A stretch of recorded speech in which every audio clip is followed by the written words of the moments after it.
राम राम मित्रांनो, आज आपण बघणार आहोत की गाई म्हशी गाभण असतावेळेस कोणत्या 3 चुका करायच्या नाहीत मित्रांनो. जर या चुका झाल्या तर आपल्या एक वेत वाया जाऊ शकते मित्रांनो आणि आपल्या गाई म्हशी रिपीट होण्याची शक्यता असते मित्रांनो. तर आपल्याला सर्वप्रथम मी तुम्हाला सांगतो, आखरीची चूक तुम्ही ध्यान देऊन ऐका मित्रांनो.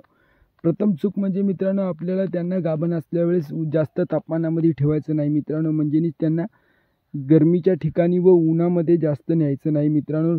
त्यांना थंड ठिकाणी ठेवायचं.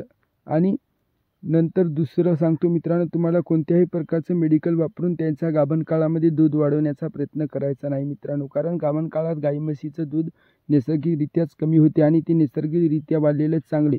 आपण कोणतेही वैद्यकीय उपचार देऊन केमिकलचे औषध जर पाजले तर त्याच्यावर आपल्याला वाईट परिणाम होईल मित्रांनो. व आपल्या गाई म्हशीला गाभण काळामध्ये जंताची गोळी जरी दिली तरी डॉक्टरच्या सल्ल्याने जे गाभण गाई म्हशींना गोळी जमते तेच गोळी द्यायची. जर आपण नॉर्मल कोणतीही गोळी दिली तर आपल्या गाई म्हशींना त्याच्यापासून धोका होते. सबस्क्राईब